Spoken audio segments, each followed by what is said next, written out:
Welcome to On the Beat, everyone. I'm over here with Columbus OB/GYN Specialty Centre, and of course you know him, Dr. Childrey, and of course Dr. Hudson. Today we're talking all about minimally invasive surgery. There's a lot of chatter about it. We want everyone to know what it actually means. Now, we're talking robotic surgery, correct?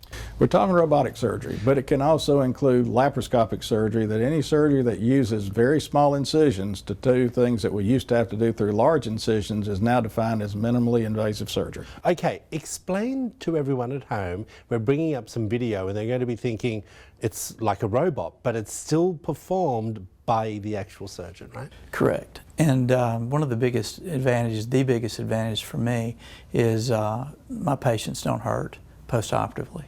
And you can do surgery through 3 to 4 small little holes. We were doing this laparoscopically prior to the robot, but the pain the pain threshold has gotten lower and lower from a standpoint of post-operative care. Okay, well, Dr. Childrey, I want you to explain, is it something that as a patient, let's just say I'm needing to have my fallopian tubes done, okay?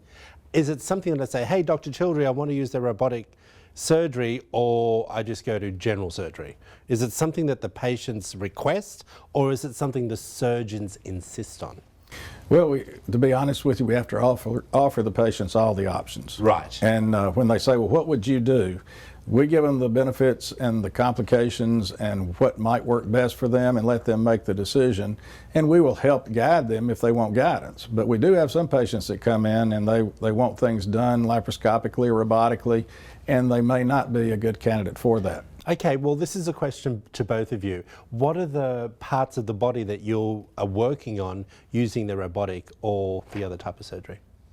Well, in gynecology, we're usually the uterus, tubes, and ovaries. Yes. But not everyone can conform to the robotic surgery. It has to be a certain size.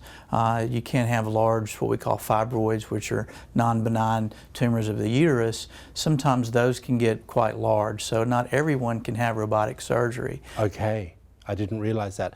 Some of the other surgeries that you would be performing? Well, hysterectomies, removal of ovaries and tubes, treatment of endometriosis, treatment of scars, and also we've had patients that needed tubal reanastomosis. You can do that robotically. Wow. Cost is always an issue you have to think about. You know, like in a case putting tubes back together, if that fails and the patient ends up going to get in vitro fertilization, you know, you got to balance which way works best for the patient. Okay, now let's talk a little bit about downtime.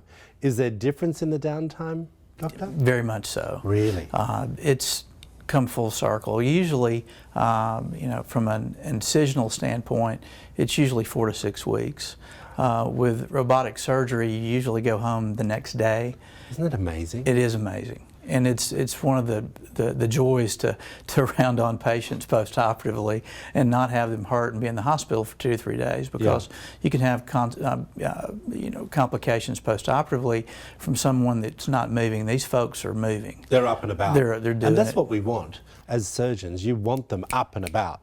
And the other thing that we're looking at today is opioid crisis. They talk about pain management, pain control, pain drugs. Yeah. When you can do a procedure that leads to less pain to start with, you can use less drugs. Yeah.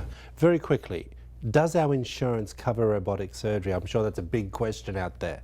Most companies do. Oh, really? There's still a few that protest it, but most of the hospitals have figured out if they'll pretty much charge very similar amounts, whether using the robot, the laparoscope, or even the open procedures, even though it's more costly to use a lot more equipment, then they get the insurance companies to go along. Well, I think it's fantastic. I love robotic surgery. Thank you so much for both of you coming in. Again, great information. Appreciate it. If you want to find out more information about Dr. Childrey and Dr. Hudson from Columbus OB/GYN Specialty Centre, there it all is on the screen for you. Give them a call if you have any concerns or thoughts. They're always available for that conversation. Back after this short break.